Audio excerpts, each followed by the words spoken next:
Bismillah and welcome as we explore 100 surprising facts about the Quran that deepen our understanding and appreciation of Allah's final revelation. Together, we'll reflect on its timeless guidance, its preserved beauty, and the ways it continues to inspire hearts around the world. Before we begin, please like, subscribe, and share in the comments where you're watching from. The very first revelation was a call to read and recite, even though Muhammad could not read or write. That command set the tone for a book that would live through memorization before it ever lived on a page. The words were repeated aloud to followers who memorized them with exact pronunciation so that nothing was lost between speaker and listener. In those early days, there was no bound book. Verses were written on parchment bone, leather, and palm leaves, but the main archive was in the human mind. Entire surahs were stored in memory and recited daily in prayers, which acted as a constant review system, making errors nearly impossible to survive. The language of the Quran was classical Arabic at its most eloquent form, known for rhythm, internal rhyme, and a flow that no ordinary speech could match.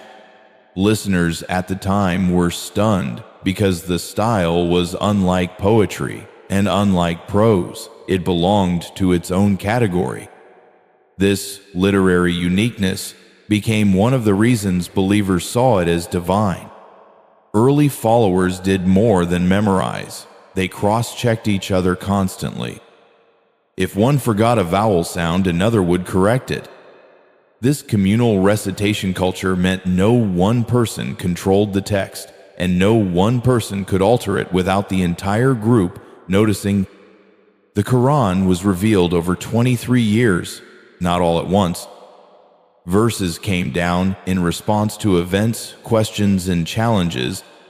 This gradual revelation kept it tied to real life and allowed people to understand and apply each section before moving to the next. One of the most surprising things is that the order in which verses were revealed is different from the order you find them in the Quran today. The arrangement was guided by instructions Muhammad gave his companions, who placed verses in specific positions within surahs according to those instructions, not by chronological sequence. The first complete surah ever revealed was Surah Al-Alaq, which begins with the command to read in the name of your Lord who created. It focuses on knowledge and the creation of human beings from a clot, a message that set the intellectual and spiritual tone for the whole scripture. Some companions of the Prophet served as scribes, whose sole duty was to write down each new revelation immediately after it was received. They used whatever materials they could find and stored them carefully, knowing that even a single letter was precious. This first chapter in the Quran story ends with the realization that what started as a voice in a cave became the center of a living tradition, a tradition built on memory precision and an unbroken chain of human connection. And that's just the beginning. After the passing of the Prophet, the Muslim community faced a crisis. Many of those who had memorized the Quran were lost in battle. The fear was that if more were lost, so would the words they carried in their hearts. This pushed the first Caliph Abu Bakr to commission a single complete written copy from the memories of reciters and the scattered written fragments. The task fell to Zayd ibn Thabit, who had served as one of the Prophet's scribes. He gathered every verse from parchment bone, palm leaves, and the minds of companions. Nothing was accepted unless two trustworthy witnesses could confirm they had heard it directly from the Prophet. That first compiled manuscript was kept with Abu Bakr, then passed to the next Caliph Umar, and finally to Hafsa, the daughter of Umar, who safeguarded it. For years, it served as the reference for all reciters and scribes. As Islam spread beyond Arabia, different dialects caused variations in recitation. These were not new words, but differences in pronunciation and style allowed in the original revelation. However, disputes began to arise between distant communities. The third caliph, Uthman, saw the risk of division and ordered a standardized master copy. This copy preserved the Quraysh dialect used by the Prophet. From it, multiple identical copies were made and sent to major cities across the empire. To prevent confusion, Uthman instructed that all other personal or regional copies be destroyed. This was not an attempt to hide anything, but to ensure that the Quran would remain one unified text for all Muslims. The science of Qira'at developed to preserve the different authentic recitation styles that came from the Prophet. Each style was passed down through certified teachers in an unbroken chain. These are still taught and practiced today with precise rules for pronunciation and melody. Over the centuries, identical Quranic manuscripts have been discovered from different parts of the world, matching the Uthmanic text, letter for letter. From ancient Kufic script copies to later illuminated manuscripts, the consistency has been remarkable. In the early 20th century, the 1924 Cairo edition was produced as a standardized printed Quran. It followed the Uthmanic text exactly, but provided a uniform script and diacritical marks to make recitation easier for readers from all nations. Today, the preservation continues in digital form. There are verified online databases of the Quran and audio recordings from certified reciters. No matter where you are in the world, the words you read or hear match the same words preserved from the very first revelation. The chain has never been broken. The Quran's language is unlike anything else in Arabic literature. Even the most skilled poets of the time were stunned because it didn't match their known forms of poetry or prose. It stood alone as something new, powerful, and mesmerizing. Classical Arabic in the Quran is richer and more complex than modern Standard Arabic.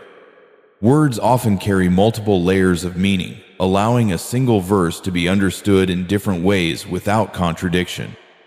This is why translations can never fully capture the depth of the original. The Quran uses rhetorical devices that make its message memorable.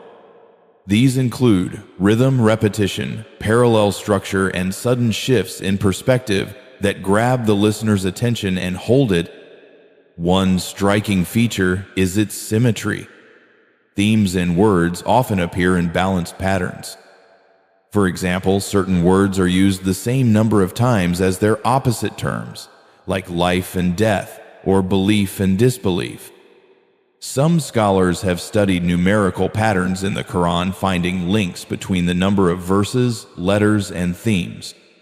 While interpretations differ, the intricate structure continues to fascinate readers and researchers alike. The absence of contradictions is another point believers highlight.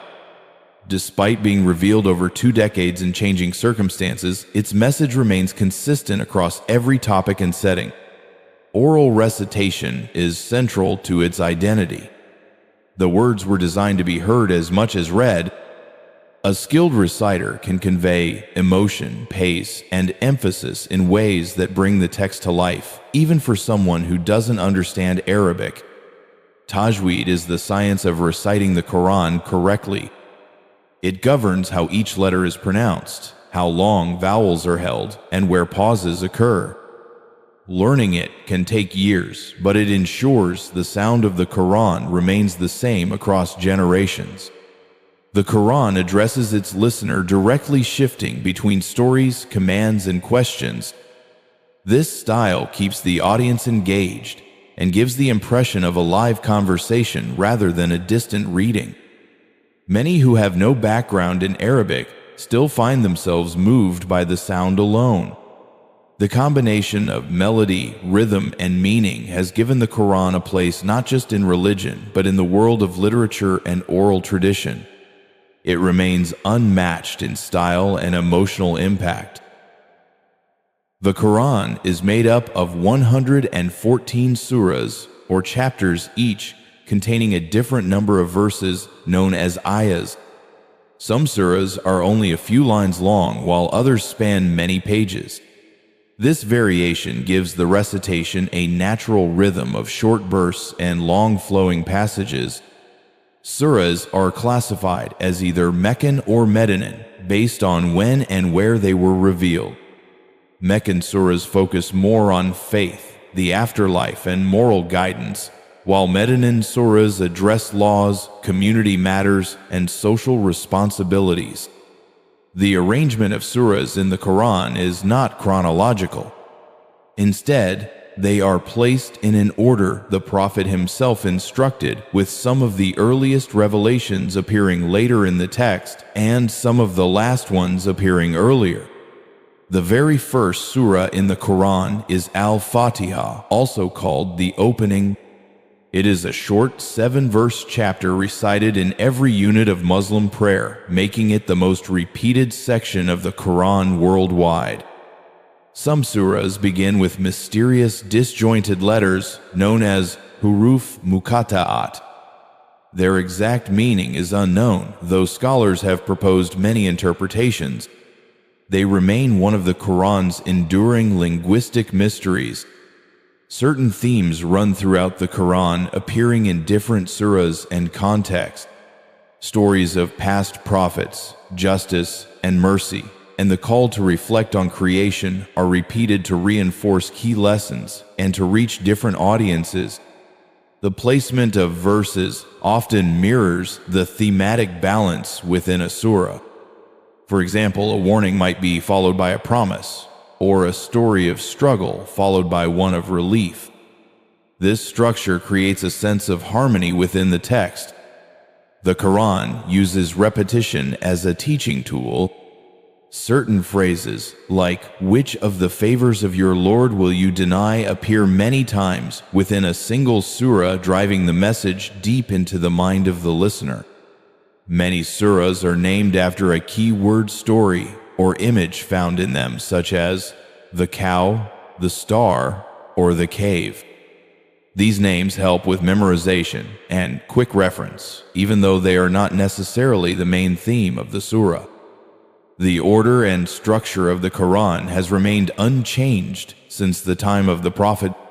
No rearrangements, no additions, and no removals have been made, ensuring that every recitation today follows the same sequence set over 1400 years ago. This structure is part of what gives the Qur'an its sense of timeless unity. Some people are surprised to learn that the Qur'an contains verses that align closely with natural phenomena observed centuries later. These are not framed as science lessons, but as signs to reflect on creation. One example often mentioned is the description of human development in the womb. The Qur'an speaks of a creation from a drop, then a clot, then a lump of flesh, stages that echo the process recognized in embryology today. The Qur'an describes the movement of the sun and moon, each in its own orbit. At a time when many cultures believed the earth was fixed and everything else moved around it, these words invited reflection on cosmic order.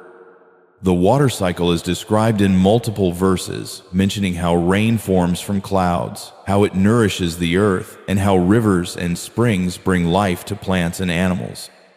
These details match the modern understanding of evaporation, condensation, and precipitation. Another fascinating image is that of two seas meeting, yet not mixing completely with a barrier between them. Oceanographers have observed this phenomenon, where bodies of water with different salinity and temperature resist blending. The Qur'an speaks of all living things being made from water. This aligns with what biology now confirms, that water is essential for all known forms of life. In botany, the Qur'an refers to plants being created in pairs, which can be seen as a reference to the male and female reproductive systems in many species. It also calls on people to reflect on the diversity of crops and fruits, each with its unique taste, despite sharing the same soil and water. The Qur'an mentions mountains as pegs that stabilize the earth. While not a geology textbook, the imagery resonates with how mountain ranges influence the stability of the Earth's crust through tectonic activity. Psychological insights also appear in the Quran, such as the idea that hearts find rest in the remembrance of God. Modern studies show links between mindfulness, spiritual practice, and reduced stress levels. While believers see these verses as signs, skeptics often caution against forcing modern interpretations onto ancient texts. Regardless, the fact remains that the Quran continues to inspire curiosity about the natural world and our place in it. It invites reflection across time and cultures.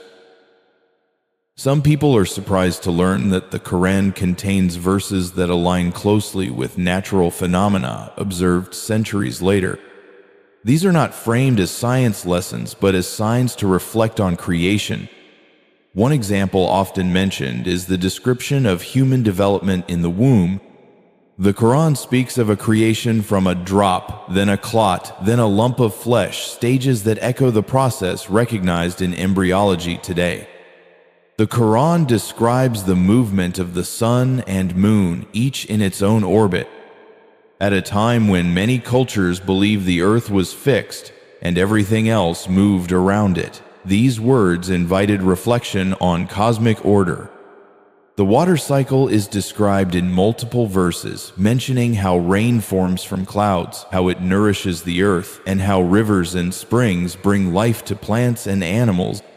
These details match the modern understanding of evaporation, condensation, and precipitation. Another fascinating image is that of two seas meeting, yet not mixing completely with a barrier between them. Oceanographers have observed this phenomenon where bodies of water with different salinity and temperature resist blending. The Quran speaks of all living things being made from water. This aligns with what biology now confirms, that water is essential for all known forms of life. In botany, the Quran refers to plants being created in pairs, which can be seen as a reference to the male and female reproductive systems in many species. It also calls on people to reflect on the diversity of crops and fruits, each with its unique taste, despite sharing the same soil and water. The Quran mentions mountains as pegs that stabilize the earth. While not a geology textbook, the imagery resonates with how mountain ranges influence the stability of the Earth's crust through tectonic activity. Psychological insights also appear in the Quran, such as the idea that hearts find rest in the remembrance of God. Modern studies show links between mindfulness, spiritual practice, and reduced stress levels. While believers see these verses as signs, skeptics often caution against forcing modern interpretations onto ancient texts. Regardless, the fact remains that the Quran continues to inspire curiosity about the natural world and our place in it. It invites reflection across time and cultures. The Quran contains detailed accounts of earlier prophets and civilizations, often with moral lessons tied to their stories. These narratives serve not only as history, but as reminders of what happens when truth is accepted or rejected. One recurring story is that of Moses and the Israelites. The Quran recounts their escape from Egypt, the crossing of the sea, and the struggles they faced afterward, highlighting patience and gratitude as central themes. The Quran also speaks about the conflict between the Romans and the Persians, predicting that the Romans, after their defeat, would soon claim victory again.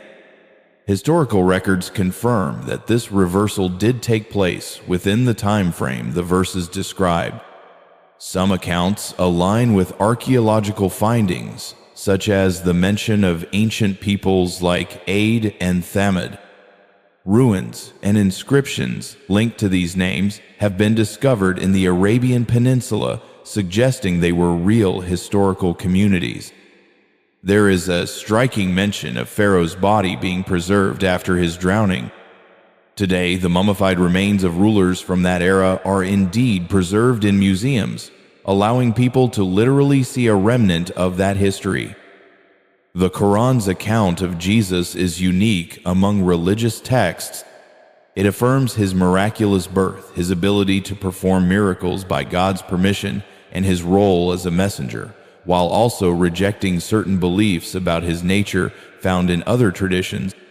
Other stories in the Quran are less known outside Islamic tradition, such as the people of the cave, a group said to have slept for centuries before waking again. This story appears in other cultures, but with different details. Prophecies within the lifetime of the Prophet Muhammad also came true, such as the peaceful entry into Mecca after years of exile, which had seemed impossible to his followers at the time. The Quran consistently ties historical events to lessons for the present, urging listeners to see patterns in human behavior and the rise and fall of societies. It calls this Sunnat Allah, or the way of God in history. Whether one approaches these accounts as faith, history, or literature, they form a continuous thread through the Quran, connecting past events to present choices and future consequences. The past is never just the past. It is a mirror for the now. The Quran has shaped art and culture for over 14 centuries, influencing architecture, literature, music, and calligraphy across the Muslim world. Its verses are not only read, but often displayed as works of beauty in their own right. Islamic calligraphy grew largely from the desire to honor and beautify the words of the Quran. Scribes developed intricate scripts like Kufic and Naskh, turning written verses into visual masterpieces. Mosques across the world are adorned with Quranic inscriptions carved into stone, painted on walls, or laid in mosaic tiles. These designs are meant not only to inspire but to keep the words alive in public spaces. Manuscripts of the Quran have been illuminated with gold leaf and vibrant colors, transforming each page into a combination of sacred text and fine art. Some historical copies are so detailed they took years to complete. The rhythm of Quranic recitation has influenced music and oral performance traditions in many cultures, even though the recitation itself is distinct from music.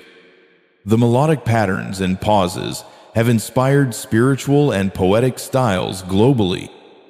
In literature, many Muslim poets and writers have drawn imagery, metaphors, and themes from the Quran. These references often appear subtly, yet carry deep meaning for those familiar with the text. In education, the Quran has been central for centuries. Schools in the Muslim world often begin by teaching children to recite and memorize verses, shaping language skills and moral understanding from a young age. Cultural expressions of the Quran differ from region to region. In some places, public recitations are a regular community event, while in others, ornate copies are gifted at weddings, births, or significant milestones. Historical Quranic manuscripts are preserved in museums and libraries worldwide. These collections allow people from all backgrounds to appreciate the artistic heritage of the Quran, even if they cannot read Arabic. Whether in the architecture of a grand mosque, the delicate curves of calligraphy, or the quiet voice of a reciter in a market, the Quran's influence on culture is a living, ongoing presence. It continues to inspire beauty in forms as diverse as the people who read it. For many, the Quran is more than a book to read. It is a companion in life. People turn to it for comfort, guidance, and clarity when facing challenges. Its verses are recited daily in the 5 prayers, creating a rhythm that connects believers to its message multiple times each day. This constant repetition reinforces both memory and meaning. The practice of memorizing the entire Quran, known as hifz, is a tradition that has been passed down through generations.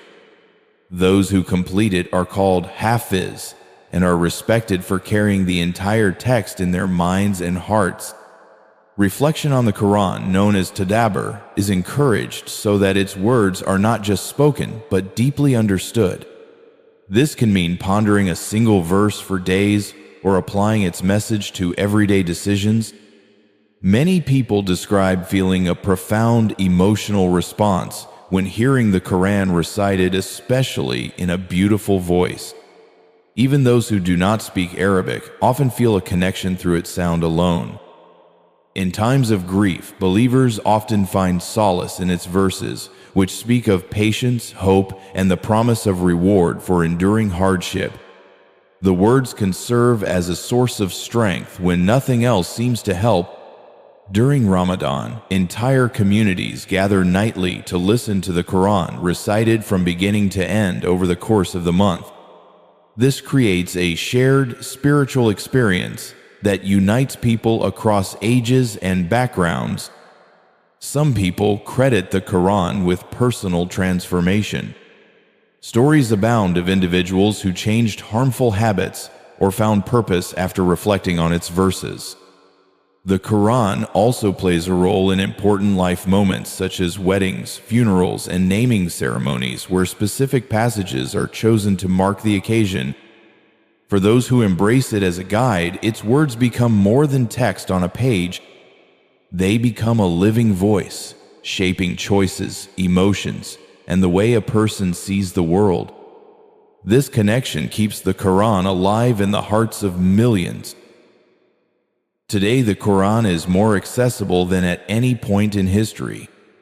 With a few taps on a phone, anyone can read it in dozens of languages or listen to it recited by voices from every corner of the world. Modern translations and commentaries continue to grow, allowing people to explore not only the words, but the historical and linguistic background behind them. These resources make study possible for people far from traditional learning centers. Digital archives now store verified versions of the Quran, both in text and audio. These databases are checked by scholars to ensure accuracy and are used by millions worldwide. Quran competitions are broadcast globally, showcasing young reciters who have memorized the entire text and can recite it flawlessly from memory. These events inspire others to begin their own memorization journeys. Universities and research centers study the Quran's language, structure, and history using tools from linguistics, archaeology, and literary analysis. This academic interest crosses cultural and religious boundaries. The Quran is often at the heart of interfaith dialogue, where people of different beliefs explore its teachings to better understand one another. These discussions can highlight common values and shared human concerns. Efforts to preserve the Quran in the digital age include secure backups and verification systems to protect against alteration. These safeguards ensure the text remains identical everywhere it appears. In many countries, public readings and recitations are streamed live, allowing communities to join together virtually, just as they once did, only in person. This has extended the Quran's reach to people who might otherwise feel isolated. For modern Muslims, the Quran is not only a link to the past, but a guide for navigating the present. It shapes identity, informs decisions, and connects them to a tradition that spans continents and centuries. As technology continues to evolve, the Quran remains constant. Its words are the same today as they were when first recited in the Cave of Hira, yet its audience is now global, connected, and able to engage with it in ways never before possible. The journey that began in the heart of the desert now continues in the heart of the digital world. From a solitary command in a mountain cave to billions of hearts and voices across the globe, the Quran's journey has been one of unwavering preservation and living connection. Its words have crossed deserts, oceans, and centuries without change, memorized, recited, and cherished by generations. More than a text, it is a voice that speaks to faith, reason, beauty, and human experience, inviting each listener to reflect. In an age of constant change, it remains what it has always been, a timeless guide, a source of inspiration, and a living link between the past, present, and future.